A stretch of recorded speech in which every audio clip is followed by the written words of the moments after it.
Marlène, Marco et Jean-Claude te présentent Je le saurai.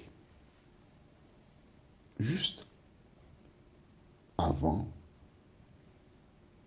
la prière, je te rappelle que nos références sont Genèse 18, verset 21 et Amos 3, verset 7. Genèse 18, verset 21 et Amos 3, verset 7. Genèse 18, verset 21 et Amos 3, verset 7. Pourquoi j'énumère les références ainsi? C'est pour te permettre de les trouver et de les lire en même temps que moi. N'oublie pas cela. Alors pourquoi je le dis à nouveau? C'est parce qu'il y a des nouveaux. C'est aussi simple que cela. C'est pas parce que j'ai déjà des problèmes mentaux, non? Pas du tout. C'est pour que nous puissions lire ensemble. Prions. Notre Seigneur, notre Dieu, merci pour la parole. Merci de nous instruire toi-même. Saint-Esprit, jusqu'à présent, nous sommes satisfaits, car nous ne pouvons que nous taire et t'entendre nous parler. Continue ton œuvre en nous, nous t'en prions. Au nom de Jésus et pour ta gloire éternelle. Amen. Bon, nous sommes bel et bien obligés de reprendre le contexte. Alors nous prenons la Bible et nous lisons à partir de Genèse, chapitre 18, le verset 17 et suivant. Alors l'Éternel dit, cacherai-je à Abraham ce que je vais faire? Important. Dieu est le champion de la communication. Mais oui, il parle, il explique, il dit. Cacherai-je à Abraham ce que je vais faire? Et il continue. Abraham deviendra certainement une nation grande et puissante, et en lui seront bénies toutes les nations de la terre. Il annonce à Abraham que ses descendants seront puissants, que ses descendants seront, en plus d'être puissants, mais de ses descendants sortira quoi? Une source de bénédiction pour toute la terre. D'accord? C'est le projet de Dieu. Mais comment réaliser le projet? Verset 19. Car je l'ai choisi. J'ai choisi Abraham. Pourquoi? Lisons la suite. Afin qu'il ordonne à ses fils et à sa maison après lui de garder la voie de l'Éternel en pratiquant la droiture et la justice, et qu'ainsi l'Éternel accomplisse en faveur d'Abraham les promesses qu'il lui a faites, conditionnelles.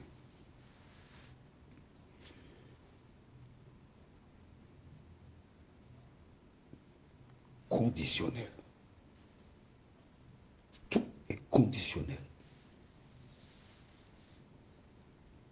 Mais pour qu'Abraham bénéficie de cela, qu'est-ce qu'il doit faire? Le début du verset 19. Car je l'ai choisi afin qu'il ordonne à ses fils et à sa maison après lui de garder la voie de l'Éternel.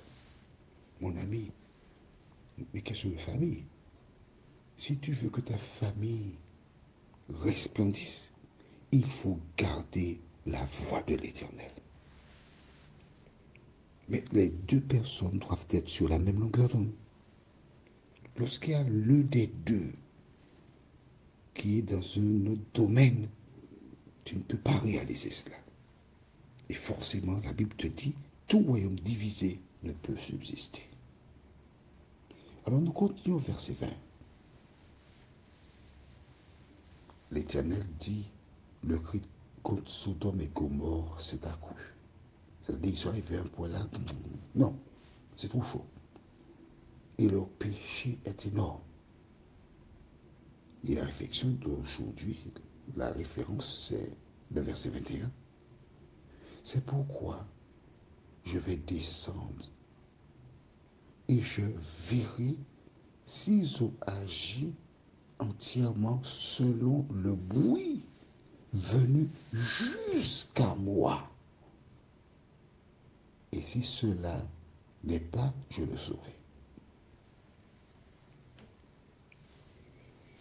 Wow. Je suis descendu pour voir, pour entendre. Pourquoi? Parce que le cri, ce qui se passe à Sodome, est si énorme que le bruit est arrivé jusqu'au ciel. Je voudrais que tu saches, toi qui as perdu tragiquement un enfant, toi qui as perdu ta fille, et toutes les souffrances que nous pourrions rencontrer, toutes les fois qu'il y a injustice, méchanceté, le cri monte au ciel. Ça arrive à l'Éternel. L'Éternel voit, il entend. Et je peux te dire qu'il entend tous les cris. Tout ce qui se passe, qui est contraire à sa parole, il l'entend. Il l'entend. Ne pense pas que Dieu soit sourd. Il entend. Tout ce que nous avons à faire, c'est de compter sur lui, nous remettre entre ses mains et marcher selon la parole. Il entend, il comprend, il sait et il dirige toutes choses à merveille. Maintenant, tu te rappelles, nous avons vu au verset 17 du même chapitre, Genèse 18, verset 17, alors l'Éternel dit, cacherai-je à Abraham ce que je vais faire? C'est une question. Qu'est-ce que tu en penses toi-même? Est-ce que Dieu informe? Tu réponds à la question? D'accord, vas-y.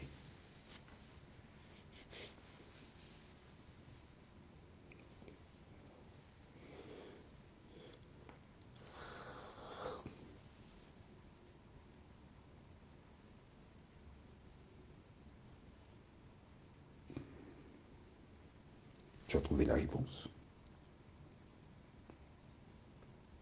Dieu informe toujours. C'est pourquoi il a expliqué à Moïse ce qui s'est passé en Éden.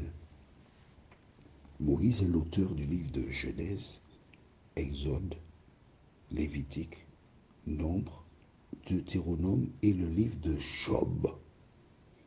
J'ai eu l'occasion de te dire que le livre de Job est placé assez loin dans l'Ancien Testament, mais qu'il aurait pu être répertorié avec Genèse, Exode, Lévitique, Nombre, Deutéronome. Parce que c'est dans ce secteur-là que Job a existé. Maintenant, allons au livre de Amos. Amos chapitre 3, le verset 7. Amos 3, verset 7.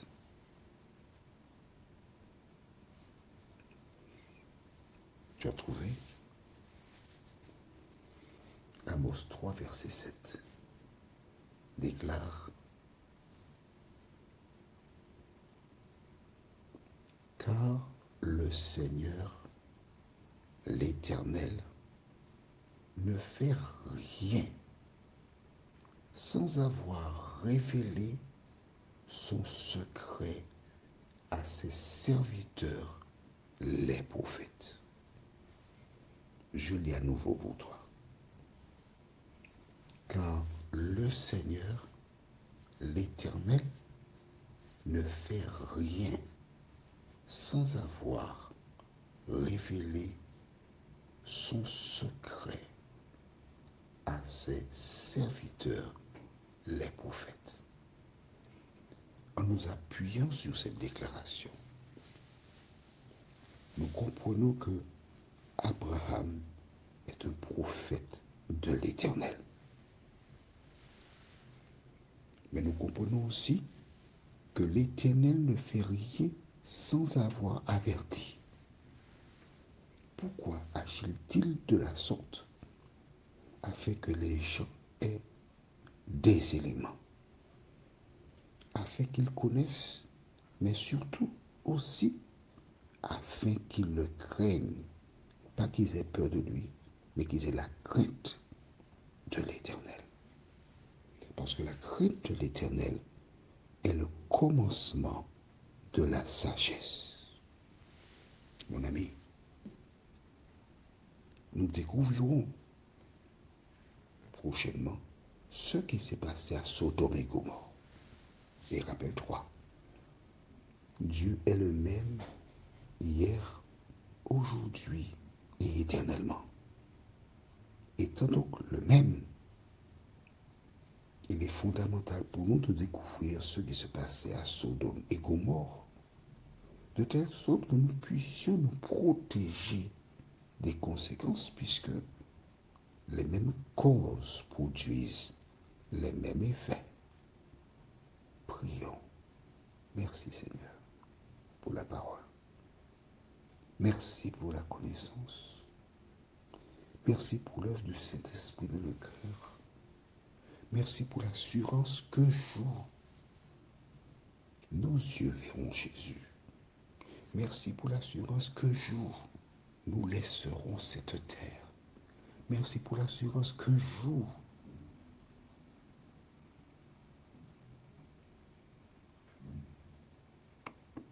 tu nous introduiras dans un monde où la justice habitera.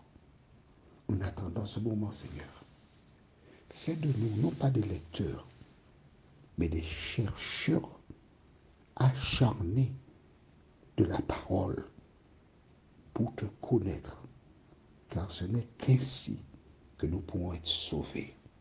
Cette grâce, nous te la réclamons, non pas parce que nous en sommes dignes, mais au nom de Jésus pour ta gloire éternelle. Amen. Que l'Éternel continue de te garder et qu'il te bénisse. Qu'il tourne sa face vers toi. Notre thème pour la prochaine fois, c'est Genèse 18, versets 22 à 25. Genèse 18, versets 22 à 25. Il me tarde de te retrouver.